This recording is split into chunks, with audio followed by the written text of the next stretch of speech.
Hello everyone, welcome to my channel fiction lovers में। आज फिर से चलिए आए मैं स्टोरी के आगे के पार्ट लेके। तो चलिए ज़्यादा बकर बकर ना करते हुए शुरू करते हैं। तो लेट्स स्टार्ट इट। लगभग 4 घंटे बीत चुके थे। वो लोग विंग को एक बार देखने के लिए वेट कर रहा था। लंजा अपने सोलमेट के लिए बहुत ज़्यादा वरीड हो रहा था। अंदर हीलर्स उसके सोलमेट को चेक कर रहा था। जियांग चैन चैम्बर के बाहर टहल रहा था। वो बहुत ज़्यादा वरीड था। यानली बहुत ज़्यादा टूट चुका था। वो सिर्फ एक ही बात बोल रहा था रोते हुए, आज आशियन के ये हालत सिर्फ मेरे लिए है, सिर्फ मेरे लिए। जिनजुशन उसे कंफर्ट करने की कोशिश कर रहा था। वेन किंग वांगजी और लैंड शीचन अंदर था। जियांग चैन बाहर टहलते हुए बार बार मन में सिर्फ एक ही बात बोल रहा था, मुझे छोड़ के मत जाना। अब मेरी ज़िंदगी में तुम और शिजे के अलावा कोई नहीं है भाई, मुझे छोड़ के मत जाना। वो रो रहा था। देखते देखते ही 7 घंटे बीत चुके हैं। वो लोग अभी भी चैम्बर के बाहर वेट कर रहे थे। अभी तक विंग का कोई भी आवाज़ नहीं आया था। अब कुछ मिनट बाद वेंग किंग लैंड शीचन के साथ बाहर आया। जियांग चैन उसे देख के ही उसके पास दौड़ते हुए, क्या क्या वो ठीक है? क्या वो कैसा है? प्लीज़ कुछ बोलो, बोलो प्लीज़, वो ठीक है? जियांग चैन पागलों की तरह उसे क्वेश्चन के ऊपर क्वेश्चन करते जा रहा था। यानली भी अपनी जगह से उठ के वेन किंग के पास जाके पूछना शुरू किया। वो अभी डेंजर से बाहर है, लेकिन अभी तक उसका होश नहीं आया है। मुझे नहीं मालूम कब उसका होश आएगा। जल्दी ही वो सारे मेडिसिन असर दिखाना शुरू कर देगा। हम सब यही होप करते हैं। एक लैंड हीलर ने ये जवाब दिया। लैंड शीचन को उसके भाई और उसके सोलमेट के लिए बुरा लग रहा था। उसने एक डीप ब्रेथ लिया। इसके बाद वो कुछ डिसिपल्स के साथ वहाँ से जाने लगा। तभी किसी ने उसे रोकते हुए पूछा, कहाँ जा रहे हो आप? लैंड शीचन ने जवाब दिया, हम लोग एक स्पेशल कैदी से मिलने जा रहे हैं। तो जियांग चैन को पता चल गया था कि ये शुयांग के अलावा और कोई नहीं हो सकता। मेरे लिए वेट करो, मैं भी जाऊंगा। मैं सिर्फ एक बार अपने भाई को देखना चाहता हूँ, फिर मैं आपके साथ चलूँगा। यानली पहले से ही उसके भाई को देखने के लिए अंदर चला गया था। जब वो लोग चैम्बर में एंट्री किया, वो लोग देखा कि लंजा विंग का हाथ पकड़ के बैठा है। सेकेंड यंग मास्टर लैन। यानली ने उसे पुकारा। उसने उसके तरफ देखा और फिर से विंग के तरफ देखा। यानली अपने भाई की तरफ देखा। उसके भाई के आंखों के नीचे लाल निशान है। उसके पूरा फेस पेल हो चुका है। उसके बॉडी बैंडेज से भरे हुए हैं। मैंने अपने भाई के साथ क्या किया? यानली ने लगभग रोते हुए विंग के गाल को सहलाते हुए ये बोल रहा था। विंग का आंखें बंद था। वो दिखने में बिल्कुल एक लाश की तरह लग रहा था। उसका पूरा शरीर ठंड हो चुका था। वो अभी भी जिंदा है, इसके सबूत में सिर्फ एक ही चीज़ था जो कि आशा की किरण दे रहा था, उसके छोटे छोटे सांस। इसके अलावा उसे देख के कोई नहीं बोल सकता कि वो जिंदा भी है। विभूषण, ये मैं हूँ, तुम्हारे भाई चिंग। देखो, जब तुम उठोगे ना तो मैं और तुम मिल के उस शुयांग को मार डालेंगे। जियांग चैन ने अपने बहन के पीछे से ये बोला। आचिंग और मैं, हम दोनों मिलके तुम्हारे पैर तोड़ देंगे ताकि तुम कभी भी मुझे छोड़ के ना जा सको। यानली ने अपने सेंसलेस भाई की तरफ देखते हुए बोला। वो अपने आंसू पोंछ रहा था। उसके भाई अभी भी नहीं हंस रहा है। उसको इस हालत में देख के उसे बहुत दुख हो रहा था। देखो, इवन अब शेजी तक मुझे सपोर्ट कर रहा है। जस्ट जागो यू ब्रैट। जियांग चैन अपने आंखों से आंसू पोंछ रहा था। लंजा अपने सोलमेट की फेस की तरफ देख रहा था। उसका सिर्फ एक ही होप था कि विंग शायद अभी आंखें खोलेगा और उसकी तरफ देखेगा अपना सिल्वर आइरिस और ब्राइट स्माइल के साथ। जियांग चैन ने देखा कि लंजा अभी तक विंग के हाथ पकड़ के ही बैठा है। उसकी तरफ देख के उसने बोला, हम लोगों को उसे आराम करने देना चाहिए। चलो मेरे साथ, हम लोग शुयांग के पास जा रहे हैं जवाब लेने के लिए।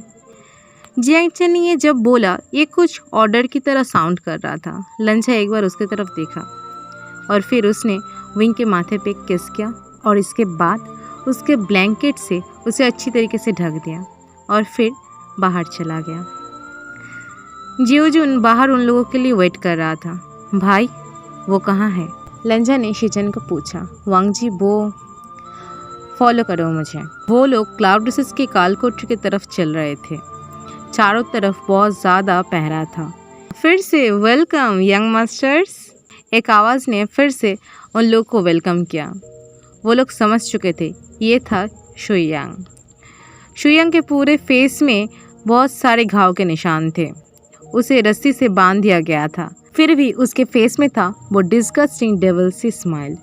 जियांग चैन उसके फेस में एक पंच किया, फिर उसके तरफ देखते हुए पूछा, मुझे बोलो, तुम्हारे साथ और कौन है? शुयांग पहले तो चुप रहा, फिर उसने बोला, अगर मैं बोलूँ तो इसके बदले में मुझे क्या मिलेगा? लंजा ने अपनी कोल्ड आवाज़ में बोला, उसके पैर तोड़ दो। ये सुनते ही सभी की आंखें शौक से लगभग चौड़े हो गई। हैंग ऑन जून और वायलेंस, ये नामुमकिन है।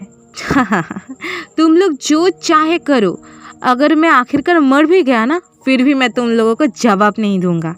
हंसते हुए शुयांग ने ये बोला। जो जुन बहुत ज़्यादा गुस्से में था। क्यों तुम ये कर रहे हो? क्या ये क्लियर नहीं है? मैंने पहले ही बता दिया है, मुझे सिर्फ वो एमुलेट चाहिए। शुयांग ने अपनी बात कंप्लीट नहीं कर पाए। उसके मुंह से खून निकल गया था क्योंकि जियांग चैन ने फिर से उसे एक पंच किया था, जोरदार पंच। तुम्हें ये कभी नहीं मिलेगा। जियांग चैन उसकी तरफ देखते हुए चीखते हुए बोला। उसके बाद उसके कॉलर को खींचते हुए उसने बोला, सिर्फ बोलो सिर्फ। शुयांग डेविल स्माइल के साथ अपने आई रोल कर रहा था। वहाँ के डिसिपल्स अपने स्वॉर्ड को खोल चुके थे। रुक जाओ, जब तक वो जवाब ना दे उसे मारते रहो। जियांग चैन ने बोला, तुमने मेरे भाई को मारने की कोशिश किया था, है ना? तुम्हारी इतनी हिम्मत, तुम्हें मौत ही मिलेगा। ये बात सुन के शुयांग ने अपने फेस को उठा के जियांग चैन की तरफ देखा। मौत, हाँ, मौत वही चीज़ है जो तुम्हारे भाई को मिलेगा। फिर से उसके फेस में वो सिली सी स्माइल था। इससे तुम क्या साबित करना चाहते हो? लंजा ने अपनी कोल्ड टोन में फिर से बोला। तुम्हें क्या लगता है क्लाउड डिसीज में सिर्फ एक मैं ही हूँ जो तुम्हारे वो स्पेशल सोलमेट को चाहते हैं, यंग मास्टर? शुयांग ने अब लनवांग जी की तरफ देखते हुए बोला। ये समझते हुए सभी की आंखें चौड़े हो गए थे। तुम्हारे साथ और कौन कौन है? जियांग चैन ने उसे फिर से पूछा। मेरे साथ कोई नहीं है, मेरा मास्टर मैं खुद हूँ। लेकिन उन लोगों से उसे कौन बचाने जा रहे? हाँ, वो लोग मतलब कौन है? लंजा ने बहुत गुस्से में ये पूछा। ओ यंग मास्टर, ये तो तुम्हें ढूंढना चाहिए, है ना? शुयांग ने फिर से अपने सिली सी स्माइल के साथ ये जवाब दिया।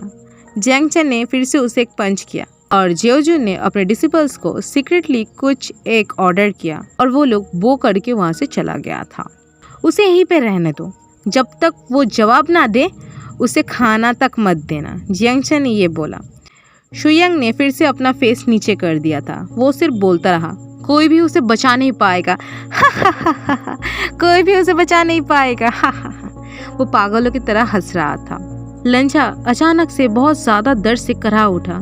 जियोजुन और जियांग चैन शॉकली उसके तरफ देखा। वांग जी, क्या हो रहा है तुम्हारे साथ? लंजा अपने चेस्ट को पकड़ के वहाँ पे बैठ गया। उसके सीने में बहुत ज़्यादा दर्द हो रहा, यहाँ तक कि वो खून की उल्टी तक कर दी। बॉन्ड, लंजा बहुत मुश्किल से सिर्फ यही बोल पाया था। इसके बाद वो जल्दी से अपने हाथ से रोप हटाते हुए चेक किया अपने रिस्ट को। वहाँ पे उसके सोलमेट का निशान बहुत ज़्यादा डिप हो चुका था। वो बहुत ज़्यादा शाइन कर रहा था। वो शॉक हो चुका था, ये इतना शाइन क्यों कर रहा है? शुयांग हंसते हुए बोला, लग रहा है कि तुम दोनों बहुत ज़्यादा क्लोज हो चुके हो, हाँ, है ना? और यही काफ़ी था। लंजा दौड़ के जिंगशी की तरफ चला गया। उसके चेस्ट में बहुत ज़्यादा पेन हो रहा था, लेकिन वो ये सब इग्नोर कर दिया था। जियांग चैन और शीचेन उसे फॉलो कर रहा था।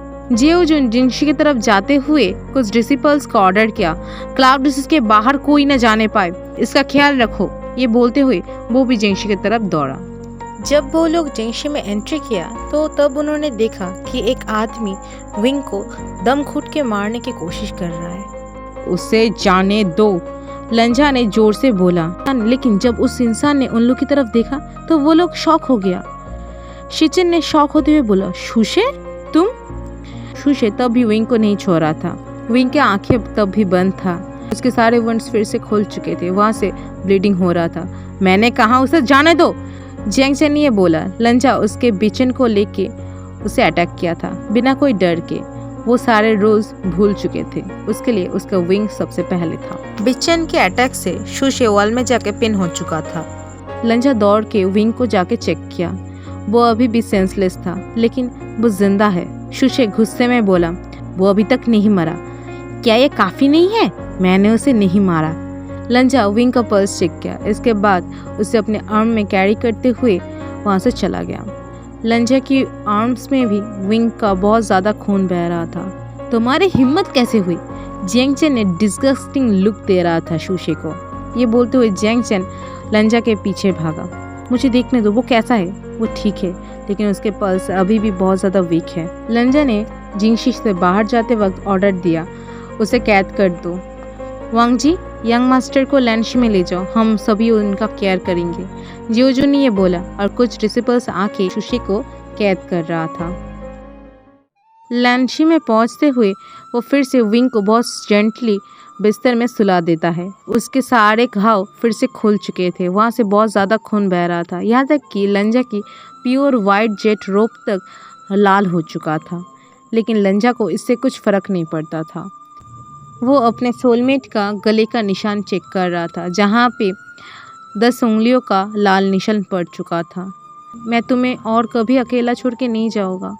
मैं तुम्हें हमेशा प्रोटेक्ट करूँगा, हमेशा केयर करूँगा, हमेशा प्यार करूँगा। ये बोलते हुए लंजा फिर से उसका बैंडेज को चेंज कर रहा था। विंग अभी तक कोई मूवमेंट नहीं किया था, उसका कोई हलचल नहीं था, सिर्फ वो बहुत धीरे सांस ले रहा था। उठो विंग, जल्दी से उठो। लंजा ने बिस्तर में लेटे हुए उस सेंसलेस इंसान की तरफ देखते हुए बोला। कुछ मेडिसिन लेके विंग के गले में अप्लाई कर रहा था। इसके बाद वो कुछ घंटों बैठ के विंग के पास गुइचिन प्ले कर रहा था। वो देख रहा था विंग अभी तक नहीं उठा है। कुछ मिनट बाद 9 बज चुके थे। लंजा अब सोने के लिए गया था। वो जाके विंग के पास लेट गया और उसके फेस को एडमायर कर रहा था। कुछ देर बाद लैंशिचन ने वहाँ पे आया था चेक करने के लिए। उसने देखा कि उसके भाई विंग के तरफ देख के सो रहा है। लंजा नींद के अंदर ही बहुत ज़्यादा टेंशन में दिख रहा था, तब भी वो विंग का उस पेल और कोल्ड हाथ को जाने नहीं दिया था। लैंशिचन वहाँ से जाते हुए खुद को प्रॉमिस किया, आई विल मेक श्योर कि सब कुछ सही रहेगा वांग जी, और मैं ये भी प्रॉमिस करता हूँ कि तुम्हारे विंग को तुमसे कोई भी नहीं छीनेगा। ये बोलते हुए लैंशिचन आसमान की तरफ देख रहा था, जहाँ पे अब अंधेरा छाया हुआ था। अगले दिन लंजा जब 5 बजे नींद से जागा तो उसने जागते ही विंग का सारा बैंडेज फिर से चेंज किया। वो यही होप कर रहा था कि विंग जल्द से जल्द नींद से जागे। इसके बाद वो कुछ देर गुइचिन प्ले किया और फिर मेडिटेशन करने के बाद वहाँ से चला गया था। सुशे से ये पता चला था कि वो जिनजुशन का आदमी था, तो अब जिनजुशन भी कैद में था। जो लोग विंग के बहुत क्लोज था, उनके अलावा और किसी का भी विंग के पास जाने की इजाज़त नहीं थे। बाकी सब लोग क्लास कर रहे थे। लैंशी और जिंगशी में बहुत ज़्यादा कड़ी निगरानी रख रहा था। धीरे धीरे 1 हफ्ते बीत चुके थे। जिनजुशन और सुशे अभी तक कैद में था। सारे जिन क्लैन जिनजुशन के अगेंस्ट था, यहाँ तक कि जिन गुआंगशन भी जिनजुशन के पास आके बोला था, तुम मेरे डिसेबल्स होने की लायक नहीं हो। आज से तुम और एक कल्टीवेटर नहीं हो, जिन कल्टीवेटर नहीं हो। यहाँ पे हम ऐसे लोगों को अपने क्लैन में नहीं रखेंगे जो लोग हमारे क्लैन को इंसल्ट करें। और दूसरी तरफ जिनजिशन, उसका सर झुक गया था। वो विंग का कभी भी बुरा नहीं चाहा था। और था विंग, जो दिन ब दिन बहुत ज़्यादा पेल और वीक होते जा रहा था। यानली हर रोज़ उसके लिए लोटस पॉर्क रोप सूप बना के ले जाता था। जेंग चेन और वो विंग के पास बैठ के बातें करते थे।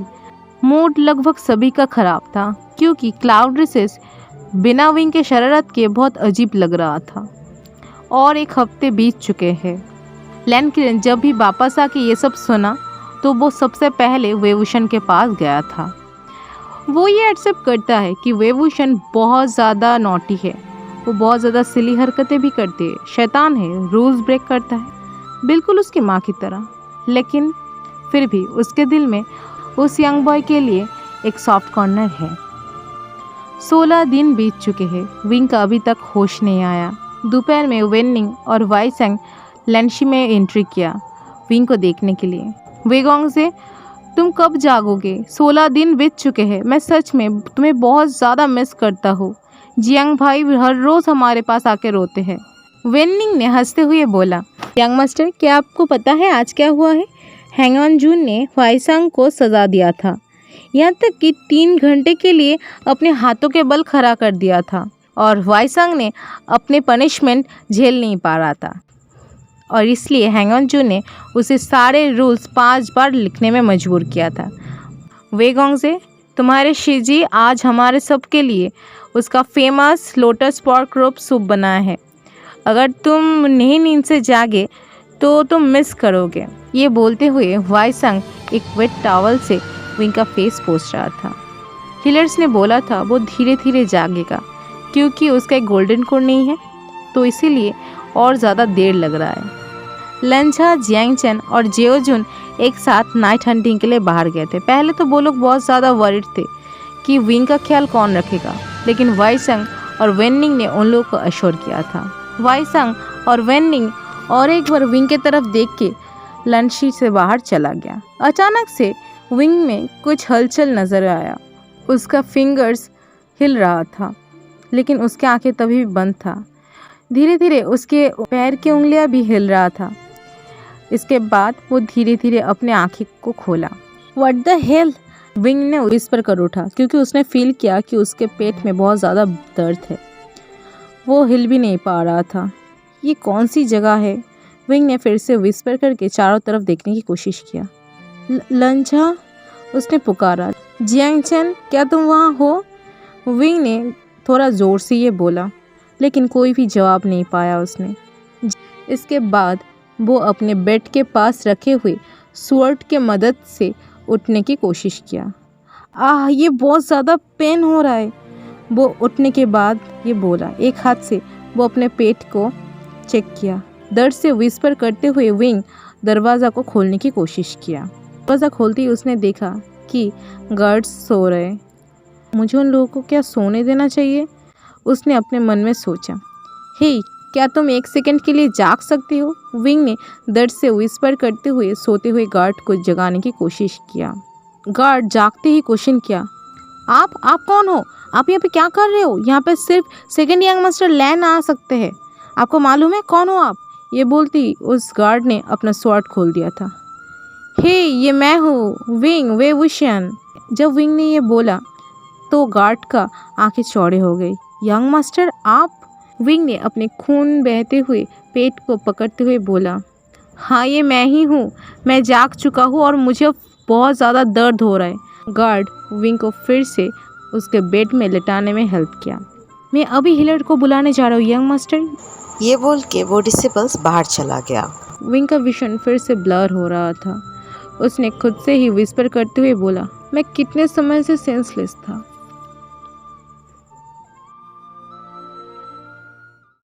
तो कैसा लगा आज का पार्ट? जैसा भी हो कमेंट सेक्शन में ज़रूर बताना, ठीक है? तो चलिए मिलते हैं नेक्स्ट पार्ट में। तो तब तक के लिए tata, take care, stay safe, stay home and bye bye, good night.